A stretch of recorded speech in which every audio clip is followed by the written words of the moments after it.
6 horas con 5 minutos, 6 horas con 5 minutos acá en el programa Enlace Informativo de la 90.7. Estamos ya listos y prestos para iniciar este diálogo muy importante con el economista Rafael Correa, expresidente de la República del Ecuador, donde trataremos muchos temas, la verdad, temas como que conciernen el interés a nivel nacional, como son la situación política, económica, social que tiene el país. De igual manera, también estaremos tratando el tema de Yachay, esta obra emblemática que poco a poco va perdiendo su poderío en la temporada actual. Y cómo no también la situación en lo que respecta a la persecución política por parte del CNE. Muchos temas importantes que abordaremos en la mañana del día de hoy. Así que buenos días a el Ecuador y buenas tardes allá en Bélgica al economista Rafael Correa. Muy buenos días.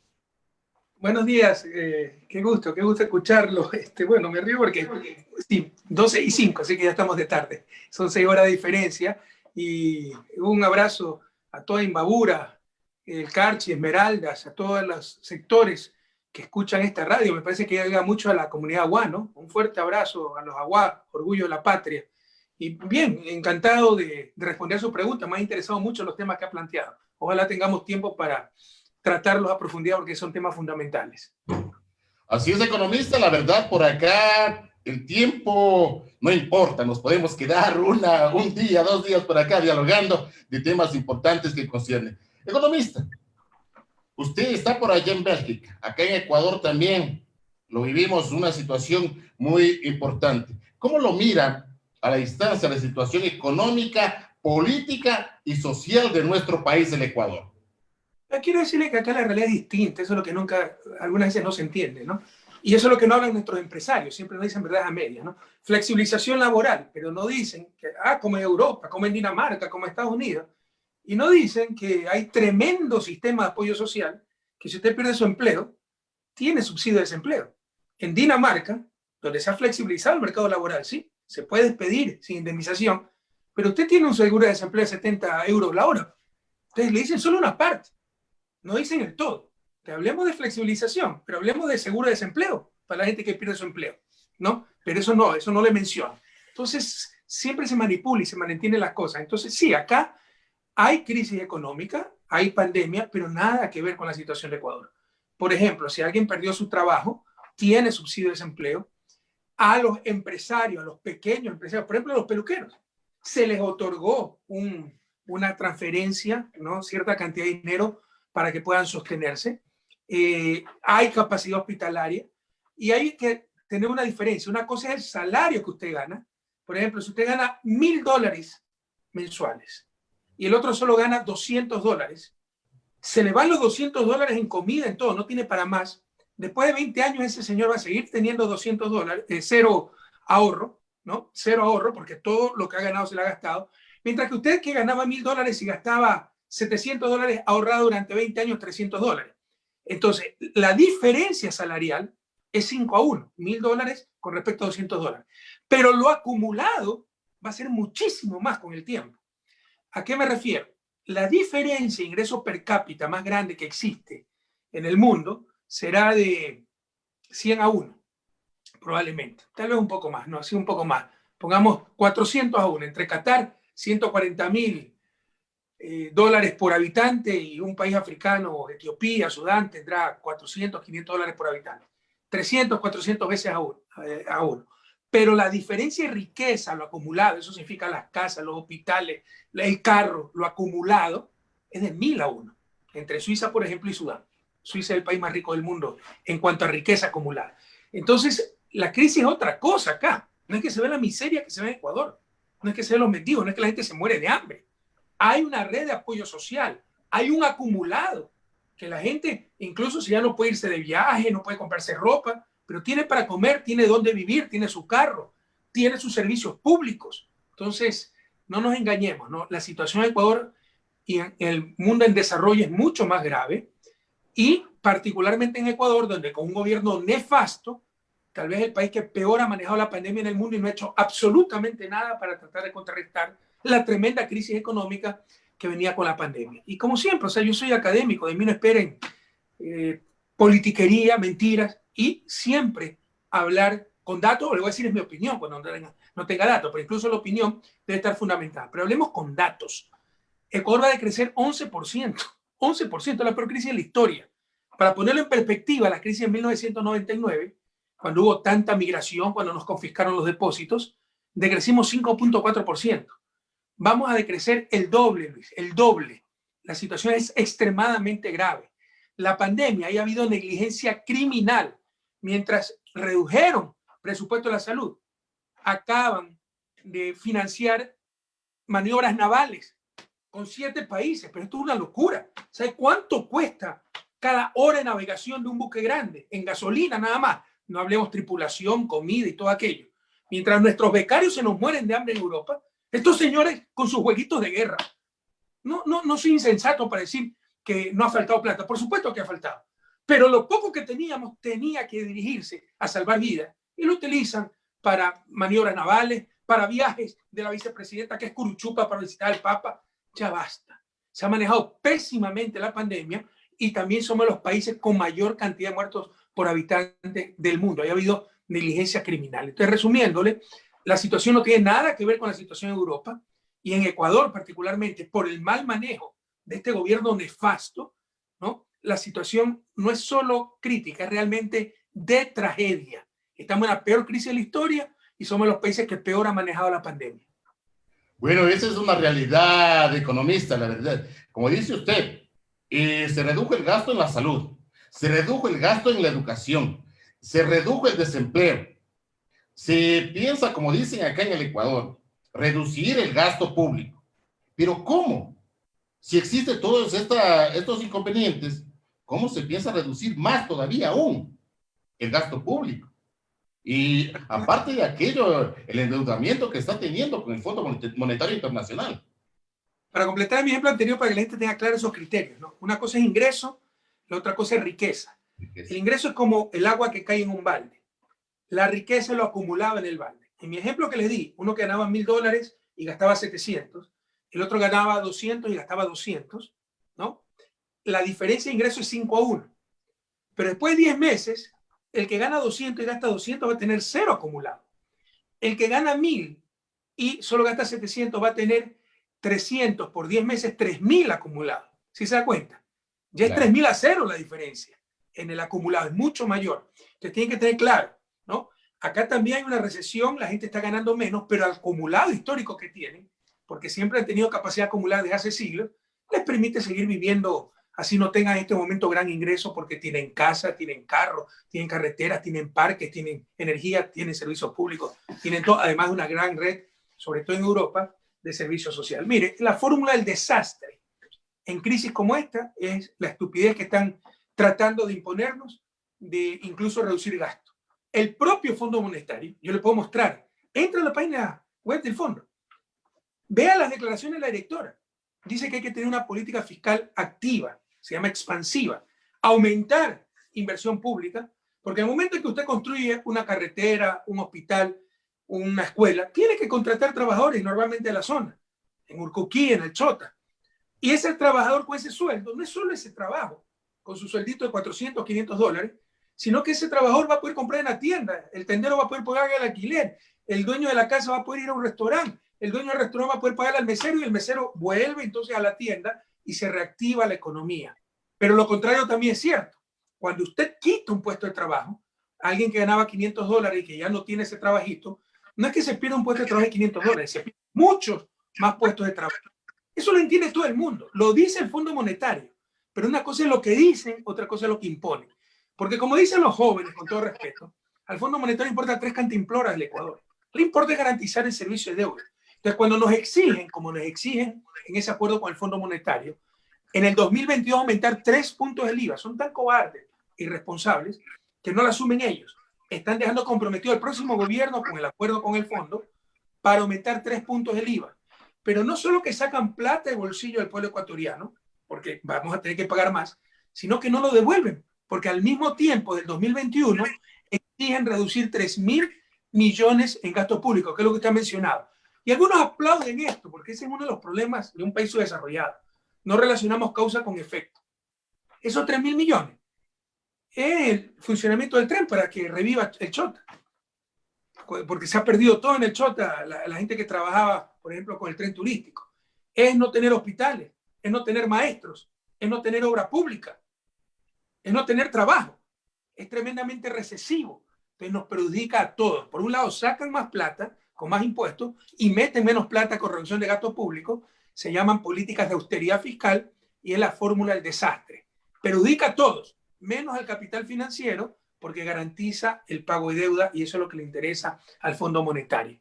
El próximo gobierno tendrá que renegociar soberanamente, con capacidad, como lo hicimos nosotros durante 10 años, ese acuerdo con el fondo, y la política fiscal responsable, pero inteligente, activa, expansiva, con inversión pública, será clave para la recuperación de la economía, pero nos están imponiendo exactamente lo contrario, lo que se llaman políticas fiscales contractivas o políticas de austeridad. Bueno, muy importante este tema, economista. Hay que tratar también el tema de que estamos ya en campaña electoral. El binomio de Compromiso Social, lista 1 también, ha tenido muchas trabas dentro del CNE. ¿Es acaso esto una persecución política o cómo lo ve usted, economista? Es obvio, es obvio. ¿Quién puede negar aquello? ¿Cuándo se ha vivido esto desde el retorno a la democracia? A mí me decían autoritario, pero estos señores un solo día en las protestas de octubre del 2019 votaron más bombas lacrimógenas que mi gobierno en 10 años. Me decían dictador porque le gané todas las elecciones.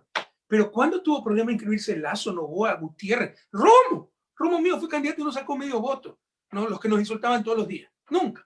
Ahora parece poco menos que un milagro que nos podamos inscribir. Y cuando ya logramos inscribirnos, nos sacan otra impugnación. Es una verdadera pesadilla.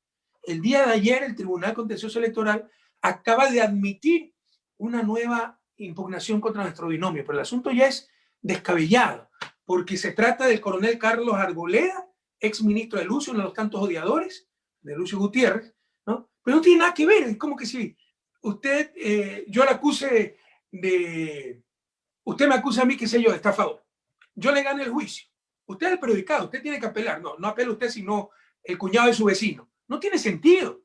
Tiene que haber lo que se llama legitimación activa. O sea, cualquier hijo vecino nos impugna y el binomio con mayor posibilidad de victoria, lo dicen todas las encuestas, todavía no está inscrito. Entonces es una verdadera pesadilla y por supuesto que es persecución y estén muy atentos porque están desesperados, saben que los vamos a derrotar en las próximas elecciones, ya vieron lo que pasó en Bolivia, saben que no tendrán dónde esconderse, no es lo principal es reactivar la economía y no es venganza, no, es con perdón, pero sin olvido, porque si no volverán a hacer lo mismo. Entonces están desesperados y dispuestos a cualquier cosa. Hay que estar muy atentos porque nuevamente se intenta eliminar en el papel, no vencernos en las urnas, en el papel eliminar al binomio de la esperanza. Bueno, y ese es un tema también en verdad preocupante, ¿no? Porque aún todavía se denota la acogida que tiene, ¿no? El binomio de Compromiso Social.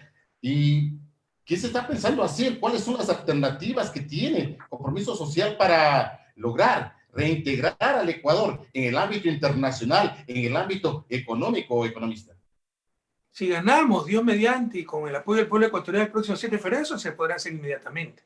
De hecho, sin estar en el poder, el reconocimiento a nivel mundial es inmenso. Por eso yo no estoy preso, por eso no estoy quebrado, porque gracias a Dios, pues, me dan trabajo, nos reconocen, nos invitan y nos apoyan, porque si no, hasta me hubieran podido pegar un balazo. A mí me quitó la seguridad el gobierno. Hemos estado perseguidos, nos han mandado periodistas que nos hostiguen, denuncias a cada rato cualquier cosa acá en Bélgica. Entonces, gracias a Dios, tenemos un gran reconocimiento a nivel mundial. Entonces, eso ya lo tenemos. Mire cómo Andrés Arauz fue invitado como jefe de Estado a Bolivia. Él es miembro de la Internacional Progresista, del Grupo de Puebla, yo también. Entonces, es un gran reconocimiento regional y mundial. Pero más aún, pues, si recuperamos el poder, reinsertaremos de nuevo a Ecuador con respeto, con dignidad, con soberanía, en el concierto latinoamericano y mundial. Ahora nos ven como unos payasos, como unos payasos. Es que la gente no entiende algunas veces el inmenso daño que le han hecho al país por hacerme daño a mí. Julian Assange, primera vez en historia, Luis, escuchen ecuatoriano, primera vez en historia que el mismo gobierno de un país soberano da permiso para que entre una fuerza pública a la embajada. La embajada es suelo patrio. Es como decir, vengan los peruanos, vengan los colombianos con su policía, su militar y llévense preso a tal persona, que me cae mal. Es rompimiento de la soberanía, además de la Constitución, ¿no? Que en el artículo 41, pero no pasa nada, ni la prensa ni siquiera informa esto, prohíbe, pero expresamente, ¿no?, la devolución, artículo 41, el Estado respetará y garantizará el principio de no devolución para refugiados. Lean el artículo 41, lo rompió este tipo. Entonces, quedamos como payasos. Después de 2 siglos se seguirá hablando el paisito, la República Bananera, la Republiqueta, que dio permiso a la policía británica para que agarre un refugiado. O sea, eso es algo escandaloso. Sin mencionar la base ahora en Galápagos de los gringos, sin mencionar el espíritu servil para, después de 60 años de vida, cuando siempre el presidente ha sido latinoamericano, apoyar a un gringo en la presidencia del BID. ¿Para qué? Para que le den un puestito a Richard Martínez, también contra la Constitución de la República. Le leo el artículo 153, que es increíble lo que se está haciendo. Esto no puede caer en impunidad, porque si no se respeta ni la Constitución, no tenemos Estado de Derecho, así de sencillo. Pero miren lo que dice el artículo 153 de la Constitución. Perdón que ponga los lentes por la vejentud, ¿ya? Aquí dice, y por si acaso, este artículo lo propuse yo mismo, personalmente, por mi experiencia. ¿Cuál es la experiencia? Vaya a ver a todos los que nos quebraron en los 90, siendo cómplices del banco, el feriado bancario. Toditos fueron a trabajar a Washington, Banco Mundial, BID. Perdió el pueblo ecuatoriano, quebramos, nuestros migrantes, expulsados de su propia patria. Pero Andalucía Armijo y todo su combo, trabajando en Washington. O sea, ellos trabajan no para su pueblo, para su futuro puestito en Washington. Para impedir eso, ya pusimos, artículo 153, quienes hayan ejercido la titularidad de los ministerios de Estado y las servidoras y servidores públicos de nivel jerárquico superior definidos por ley, una vez que hayan cesado en sus cargos durante los siguientes 2 años, no podrán formar parte del directorio o del equipo de dirección o ser representantes legales o ejercer la procuración de personas jurídicas privadas, nacionales o extranjeras que celebren contratos con el Estado, ni ser funcionario o funcionario de instituciones financieras internacionales acreedoras del país. O sea, ¿qué más institución financiera internacional que el BID, al cual le demos plata? Estos señores en plena crisis pagaron deuda hasta anticipadamente. ¿Para qué? Para que luego, pues, Richard Martínez vaya a trabajar al BID. Eso es prohibido. Y el procurador dijo que el BID no era banco para permitirle ir a trabajar. Entonces, se ha roto la Constitución cuantas veces le ha dado la gana a esta gente, y así nunca tendremos desarrollo. Y se nos ríen por el servilismo. Apoyemos al candidato de Trump. A los serviles, a los vasallos, no se los respeta, se lo utiliza. Y eso es lo que ha pasado con Ecuador. Por supuesto que recuperaremos la política internacional y la presencia de Ecuador. Además, capital sudamericana. Imagínense que el propio gobierno renuncie a UNASUR cuando teníamos la sede de UNASUR. ¿Se imagina el daño que nos han hecho? Primera vez en la historia que Quito tiene la sede de un organismo multilateral, y hasta eso, en su servilismo, entregaron. Entonces, vamos a recuperar todo eso, vamos a recuperar la presencia de Ecuador en Latinoamérica y en el mundo. Bueno, economista, se habla de recuperar, y en verdad eso es muy importante. Hoy ya ferrocarriles del Estado, correos del Ecuador y otras entidades que están a punto de desaparecer. Igual Yachay, una obra emblemática también acá en la Sierra Norte del país. Se piensa nuevamente recuperarle, porque en verdad se está yendo de tumbo en tumbo aquello. Bueno, eso es lo que está en juego el próximo 7 de febrero. La gente que no entiende nada de lo que es el desarrollo ni la economía. Y lo que sí entendemos, pero las pruebas están a la vista. Tan solo pregúntense los que nos escuchan, los hermanos Agual, los hermanos Afro del Chota, los mestizos, Ibarra, la Ciudad Blanca, el Cuquí, los que nos escuchan. ¿Cuándo tu vida era mejor? ¿Ahora o antes? Si es antes, tenemos que retomar esa política. Se acabó el lío. ¿Cuándo tu vida era mejor? ¿Ahora en esta tragedia o antes? Mira todo lo que hemos perdido, incluso los anticorristas, por el odio lo que han perdido. Hay algunos fanáticos, odiadores, que ya se creen sus propias mentiras, ya es imposible con ellos. Allá ellos, pues es una minoría absoluta. Pero el tipo que tal vez llenaron el corazón de desinformación, que correa prepotente, autoritario, que corrupto, 3 años y medio, hasta contrataron empresas para buscarnos nuestra cuenta y nunca encontrarán medio centavo mal habido.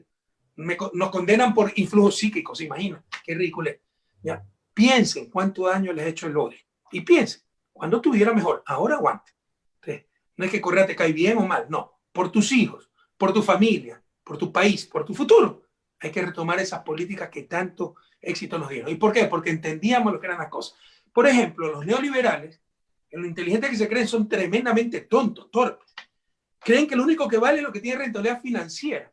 Eso está bien para un negocio privado. Pero ¿qué rentabilidad financiera tiene un parque? El parque Pedro Moncayo en Libarra, ¿no? Sí, el parque Pedro Moncayo. Un gran liberal, dicho sea de paso. ¿Qué rentabilidad financiera tiene? Pero obviamente que es válido un parque, ¿no? Hay cosas, lo importante es el valor de las cosas, no el precio. No todo lo que tiene valor tiene precio. Y es más, en economías con muy mala distribución del ingreso, cosas con alto precio puede ser que no tengan valor, porque depende de la capacidad de compra de los ricos, no de la necesidad social que se tenga ese bien. Pero hay muchísimas cosas con valor y sin precio. Y hay muchísimas cosas socialmente rentables, pero no financieramente rentables. ¿Cuál es la rentabilidad de un parque? ¿Cuál es la rentabilidad de un monumento? ¿Cuál es la rentabilidad de una escuela pública? Entonces cerremos las escuelas públicas. Entonces el tren, sí, tenía déficit. Pero ¿cuánto empleo generaba? Pues 32 comunidades vivían del tren. ¿Cuánto turista del exterior llegaba solo por viajar en tren? Pero no es que se quedaban, viajaban en el tren y se iban. No, después iban a visitar Quito, Ibarra, Cuenca. Entonces el tren directamente no recibía todo el ingreso, pero el país sí lo recibía. Socialmente era tremendamente rentable. Además del orgullo nacional, la dignidad y tantas cosas, el tren de Alfaro. No, lo quebraron, lo acabaron. Y así muchísimas cosas. Pero, por ejemplo, lo de Yacha, y eso ya es desquiciado. Por odio a Correa, acabar una universidad o tratar de terminarla, lo están intentando, no lo han logrado. Son tan brillantes los chicos que siguen ganando todos los premios. Pero se nos dejan muchos profesores de nivel mundial, sobre todo los extranjeros, los cuales maltrataron. Pusieron un rector que lastimosamente es imbabureño, pero totalmente servil al gobierno que está para hacer politiquería. A mí hasta me bloquearon en Twitter. Yo lo seguí en Twitter a Yacha. Me bloquearon. ¿Se imagina bloquear al expresidente que creó la universidad?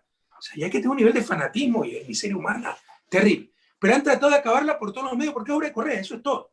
Porque nadie le puede negar la importancia de Yacha. Gran parte del futuro de la patria está en la universidad, y universidades de calidad mundial, como era Yacha y lo sigue siendo pese a todos sus intentos.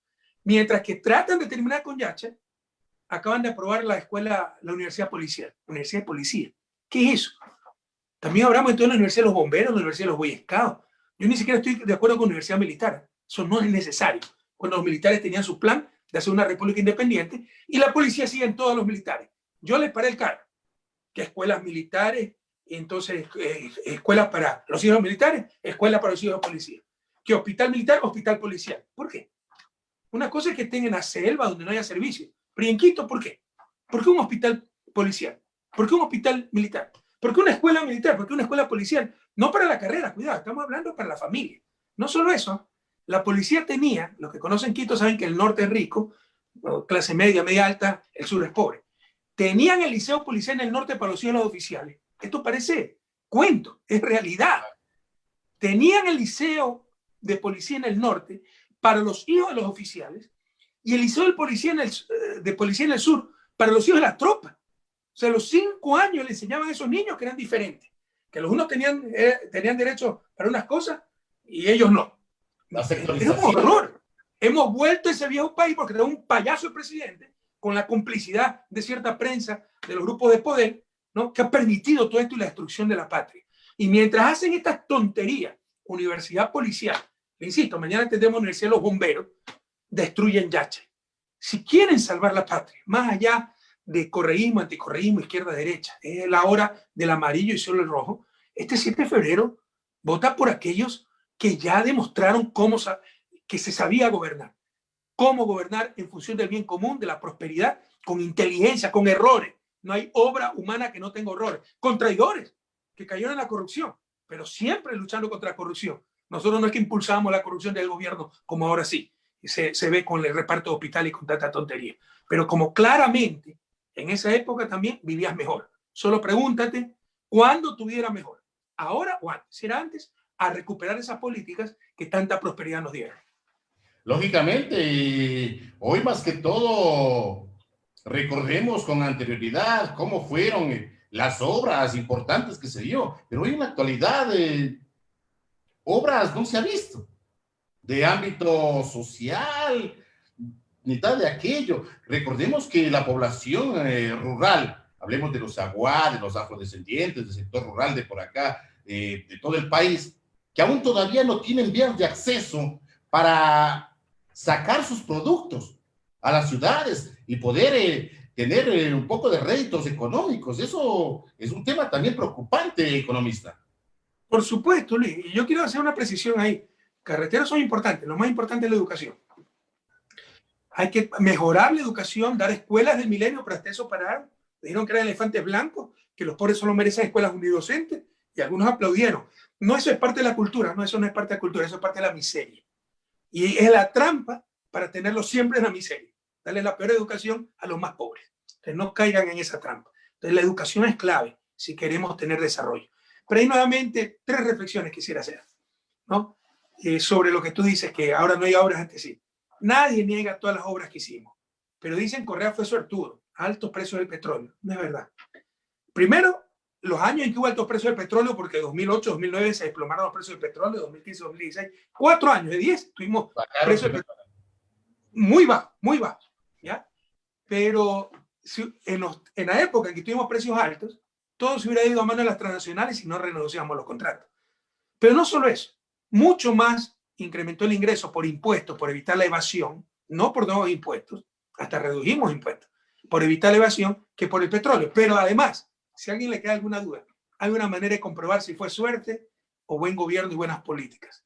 Los gobiernos locales, la alcaldía de Ibarra, de Urcuquí, de Guayaquil, de Cuenca, de Quito, las prefecturas de Imbabura, de Pichincha, pregúntale al prefecto de Imbabura, de Pichincha, de Azuay, de Guayas, aumentaron exactamente en la misma proporción los ingresos petroleros y tributarios. Es decir, si nosotros aumentamos de 1.000 a 3.000, el municipio que tenía 100 aumentó a 300. ¿Por qué? Porque por ley ganan proporcionalmente pues, al ingreso petrolero y tributario. O sea, todo el esfuerzo que hacía el Estado, que se ponían bravos los pelucones porque ya no podían evadir, el impuesto a la salida de visa para que no puedan especular, de todo eso se benefician proporcionalmente los gobiernos locales. Y del incremento de los ingresos petroleros. Es una proporción. Entonces, si yo tuve suerte, los gobiernos locales también fueron suertudos. Yo le pregunto a los que nos escuchan, ¿qué gobierno local hizo de lejos, aunque sea de lejos, lo que nosotros hicimos a nivel nacional? Ninguno. Entonces, no traten de tapar el sol con un dedo. Ahí están los estudios internacionales, ¿no? Boston Consulting Group, grupo privado de Boston, nos pone, pero el único país, y de lejos nuevamente, a nivel mundial, que aprovechó el boom petrolero. Revisen, Boston Consulting Group, entra a la página, es un estudio del 2013, en este momento en español es cómo transformar riqueza, wealth, en bienestar, algo así se llama el estudio, y ahí nos pone como un outlier, outsider, ¿no? No, outlier mejor dicho, fuera de la tendencia, totalmente disparado, el mejor país de lejos del mundo, petrolero que aprovechó el boom petrolero. Entonces, no hay por dónde. Lo segundo que dicen, todo fue corrupción sobre precios, porque la maldad ha sido tal que cualquier reajuste de contrato le han llamado sobreprecio. Es un absurdo. Si una carretera costaba 100 y ahora cuesta 150 porque hubo que mover más tierra y no se previó eso en los estudios originales, eso no es sobreprecio, eso no es ilícito, no es corrupción. Te hicieron creer que era corrupción. Luis, ustedes tienen que hacer periodismo de investigación, los que nos escuchan. ¿Saben cuántos juicios hay por sobreprecio? Ninguno. Ninguno. Pero la gente hasta se pone bravo. En algunas, cuando tengo periodistas medio opositores, medio deudores, se ponen bravo. ¿Cómo va a negar esto? Pues si no se trata de negar, afirmar, se trata de probar. Porque si usted sabe de un sobreprecio y no lo ha denunciado, usted es cómplice. No existe. Lo que existen son los reajustes y demasiado. Yo estoy de acuerdo. Ese es su desarrollo. Hicimos muchísimas obras. El país no está preparado para eso. Hay que forzar un poco, ¿no? Como un buen equipo, ¿no? Que se mete a ser atacante, un juego a la ofensiva, le falta experiencia a los jugadores, se van a comer algunos goles. Lo importante es que ganemos los partidos y ganemos el campeonato. Entonces, sí, tal vez demasiado, aunque eso se ve en todas partes del mundo. Aquí el Eurotúnel lo presupuestaron en 4.000 millones de euros y acabó costando 11.000 millones de euros, es un proyecto privado. 3 veces más acabó costando. Pero bueno, se da demasiado, a mí me enojaba mucho eso. Pero no es corrupción, es problema con los estudios, algunas veces es imponderable eso. Si hay un derrumbe hay que limpiar y cuesta más. También nos chantajeaban los gobiernos locales. Hacíamos la escuela, el municipio tenía que hacer la calle de acceso, no la hacía, y sabía que acá, la íbamos a hacer nosotros para que funcione la escuela. Pero todo eso aumenta el contrato. Dijeron sobreprecio. Mentira, nos engañaron. 3 años y medio, 4 años hemos vivido en el engaño, aunque no lo crean, porque han escuchado tanto eso que dicen, Correa se volvió loco. No, los locos siempre fueron ellos, nos mintieron. Tercera reflexión sobre la inversión pública y las obras públicas. Todo lo abandonaron. Todo lo abandonaron. ¿Para qué? Ahora se están cayendo las carreteras en pedazos, ¿no? Los servicios públicos no sirven. ¿Para qué? Para decir lo público no sirve, hay que privatizar. No caigan en esta trampa. Por supuesto, si maneja esta gente, los corruptos, el poder privado, deshonesto, la cosa pública, no va a funcionar pues la cosa pública, porque les conviene a ellos destruir lo público para privilegiar lo privado. Le pongo otro ejemplo concreto. Secretario Nacional de Ciencia y Tecnología y Universidades. El encargado de las universidades públicas, Agustín Albán, es dueño de una universidad privada. ¿Se imagina? Mientras más ayuda a la universidad pública, más pierde negocio pues la familia, si él es dueño de una universidad privada. Entonces les conviene dañar la universidad pública. Y así lo han hecho en todo. Dañar las telefónicas, dañar la banca pública, dañar el ferrocarril, dañar la refinería, dañar los carreteros. Para decir lo público no sirve, hay que poner peaje, concesionar, privatizar. No caigan en esa trampa. Les demostramos que lo público servía. Voten el 7 de febrero. Todo lista 1 y les mostraremos nuevamente. No nos debemos engañar, compañeros, a retomar esas políticas que tanta prosperidad nos dieron desde 2007 al 2017. Muy importante, economista Rafael Correa, estos temas.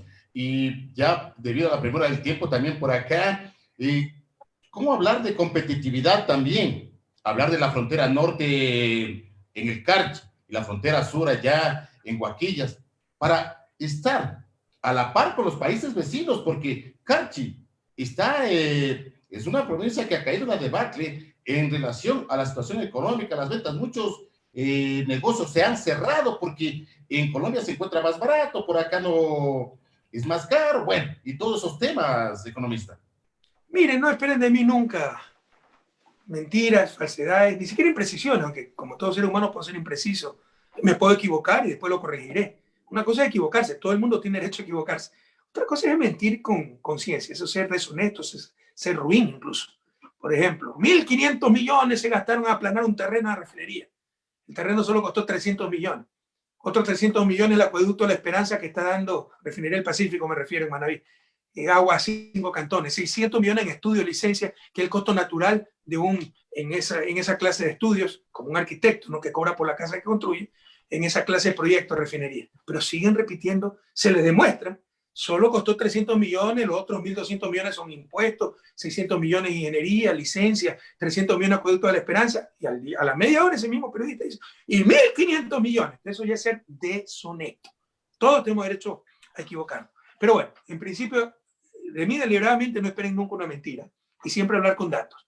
Y con toda franqueza le voy a decir, el Carchi, lo que está sufriendo, el oro, Loja, las fronteras, los países fronterizos, que antes tenían comercio bilateral y ahora tienen unilateral, solo de Colombia a Ecuador, las ventas, ya no puede vender Ecuador a Colombia, es por la dolarización. La dolarización nos hace perder competitividad.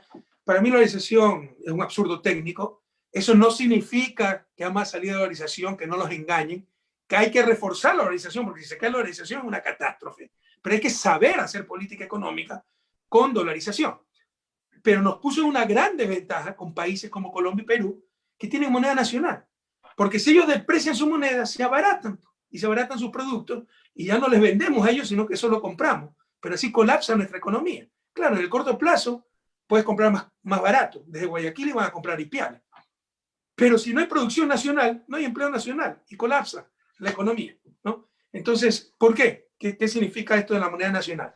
Supónganse que, qué sé yo, la galleta colombiana cueste 10 pesos, el tipo de cambio sea 1 peso, $1. Y podemos vender galletas ecuatorianas porque somos medio competitivos. Se dan cuenta que le estamos haciendo competencia y deprecian la moneda. Ya 2 pesos, $1. Ya no 1 peso, $1. Entonces, esa caja de galletas que cuesta 10 pesos en Colombia y antes significaban $10, ahora solo significan $5 y nos quiebran. Entonces, esa fue la torpeza de renunciar al tipo de cambio. Pero hay que saber entonces hacer política. con dolarización. Y eso significa, si ellos pueden depreciar la moneda, con eso reducir salarios en dólares, precios en dólares, nosotros tenemos que ganar productividad real. Pero para tener productividad real hay que tener educación, hay que tener universidades, hay que tener energía. La productividad es parte de la competitividad. Competitividad es un concepto más amplio que la productividad. Usted puede ser muy productivo haciendo su chacrita, sembrando papas en el carche. Pero si no tiene carretero para sacar las papas, no va a ser competitivo. No va a poder colocar su producto en buenas condiciones. Usted puede ser un ganadero, ¿ya? Tener, qué sé yo, su ganado para carne. Pero si no hay cadena de frío, si no hay laboratorio de certificación que su ganado está libre de aftosa, trazabilidad, no va a poder colocar su carne en el mercado internacional. Puede ser muy productivo, cuidar muy bien su ganado, hacerlo rendir muy bien, pero no va a ser competitivo, ¿sí me explico? La competitividad es un concepto que incluye productividad, pero va mucho más allá. Más aún cuando se toma como país. Se requieren muchísimas otras cosas: infraestructura, energía, seguridad, recursos humanos preparados. Pero eso es lo que estamos destruyendo. Entonces vamos en el sentido contrario. Hay que apostarle a la productividad real. Por ejemplo, la eficiencia energética, que avanzamos muchísimo, ¿no? Pero, por ejemplo, también carreteros. Por ejemplo, también capacitación, ¿no? Por ejemplo, también respaldo a universidades para aumentar productividad y poder ser competitivos mientras los otros tienen tipo de cambio. Aportar tremendamente a lo que son los proyectos de desarrollo, a emprendimientos, que sería la factibilidad para buscar esa alternativa económica, economista. Para provincias fronterizas, como lo hacíamos nosotros, se requieren planes especiales, porque incluso aumentar productividad no se da inmediatamente. Sí se puede hacer grandes avances, pero es un esfuerzo a largo plazo. Y mientras tanto, pues las provincias fronterizas, sobre todo con Colombia, están pasando momentos muy duros que se requieren programas especiales. Lo que nosotros hacíamos: prioridad en compras públicas para las empresas de economía popular y solidaria de la zona fronteriza. Teníamos establecido un porcentaje del presupuesto del Estado en obras públicas para zonas fronterizas. Damos prioridad a las zonas fronterizas, ¿no? Ahí están los hospitales y tantas cosas más. Entonces se necesitan programas específicos para zonas fronterizas, porque la dolarización más esta crisis que estamos sufriendo las tiene totalmente destruida esa zona fronteriza. Economista, en sus palabras finales ya, para los radio oyentes de Amparazú 90.7 y el apoyo para el binomio de compromiso social. Sí, más que el apoyo, perdón si he sido muy negativo, no quiero quitarles el optimismo. Yo soy un optimista enfermizo y espero que eso sí sea contagioso, pero siempre hay que ser realista. La situación es extremadamente grave, la pandemia nos ha engañado, hablan de 13.000 muertos, en verdad son más de 34.000. ¿Cómo se sabe eso? Es facilito, pero sí facilito buscar la verdad. También hace unos días un periodista me decía: pero es que los políticos mienten y no sabemos quién miente, quién dice la verdad. Pero si ese es el trabajo de la prensa, pues. La prensa es la guardiana de la verdad en una sociedad. Y en lugar de ser la guardiana, gran parte de esa prensa ha sido la primerita en robarnos la verdad. Y eso es tremendo. Algunos nuevamente no se dan cuenta lo grave que es. Porque si la propia prensa guardiana de la verdad mienten los empresarios, mienten los políticos, mienten los jueces, miente todo el mundo. Y en función de la mentira, no habrá ni democracia ni desarrollo. Nos han mentido demasiado, demasiado. Entonces, no esperen de mí esas mentiras. Esperen la verdad, pero siempre optimismo, siempre esperanza, siempre soluciones. Y le decía lo de la pandemia, nos dicen 13.000 muertos. Es tan fácil como esto. Revisen el promedio 2017, 2018, 2019 en el registro civil de fallecimientos entre marzo y noviembre. Compárenlo con 2020 y verán que son 34.000 muertos más. No hay donde perderse. Esos 34.000 muertos más no es que cayó un rayo o terremoto, es la pandemia. Es la pandemia. Están subregistrando la muerte. Entonces, la situación es muy grave, pero hay luz al final del túnel. Ya rescatamos el país en 2007, lo podemos volver a hacer. Ahora es mucho más duro, pero también tenemos mucho más experiencia. Sabemos las políticas que funcionan, sabemos cómo reactivar la economía. Tenemos el mejor binomio de lejos, la más gente más capaz, expertos en economía. no hay soluciones milagrosas. Haciendo lo correcto y con un poquito de suerte incluso, creemos que en 2 años podemos superar la crisis. Lo que sí le garantizo es que continúa el gobierno actual, sus candidatos como Lasso, como Yacu Pérez, continúan las mismas políticas y no saldremos nunca de esta crisis. Y probablemente sucumba la propia patria como Estado fallido, del cual no saldremos, ¿no?, de esa situación. Entonces, si hacemos lo correcto, con un poquito de suerte, creemos que en 2 años habremos superado la crisis. El momento es demasiado grave. No es momento de izquierda, derecha, como les decía hace algunos minutos. No se trata de correísmo, anticorreísmo, o el odio, cuántos años le he hecho a los anticorreístas.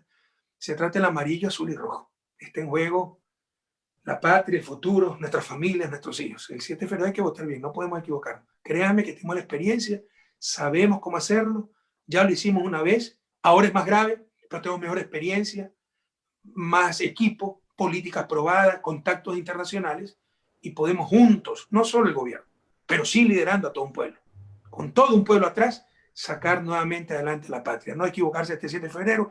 Recuerden, somos listas 1, porque nos robaron lista 35, nos eliminaron lista 5, ya no la devolvieron hace 2 días, pero estábamos con lista 1 inscrito, entonces ahora somos 1-5. Solo acuérdense, lista 1. Todos somos 1 y necesitamos también mayoría en esa asamblea para revertir todo lo que ha hecho esta gente. Por ejemplo, la ley de apoyo humanitario. Para poder revertir y rescatar al país, necesitamos ganar la presidencia y mayoría en asamblea. Así que, por favor, con más convicción que nunca, todito 1. Muchas gracias por esta entrevista. Bueno, gracias también al economista Rafael Correa por este diálogo muy importante desde Bélgica para la 90.7 y el programa Enlace Informativo. Nuevo Ecuador, como vivíamos antes, como vivimos hoy. Una ideología muy importante y la tendremos presente por acá. Ya habrá otra oportunidad para seguir dialogando con los candidatos de Compromiso Social Lista 1 y nuevamente con Rafael Correa también, tenerlo por acá al aire en nuestra estación radial. Siempre a la orden, porque se quedan muchos temas. Por ejemplo, Centro de Alto Rendimiento, también lo tienen abandonado en el Chota. Sí, un inmenso abrazo, hermano del Chota. Resistir, compañero. Mientras más oscura la noche, más cerca está el amanecer del cielo del Faro. Vamos a recuperar el tren, vamos a recuperar el Chota, vamos a recuperar la patria. A resistir. Un fuerte abrazo. Un abrazo, querido economista, y ahí estaba el diálogo que lo habíamos preparado, amigos oyentes, para todos y cada uno de ustedes. Las 6 horas, con 47 minutos. Muchas gracias. Hasta pronto. Y a la orden. Las cámaras.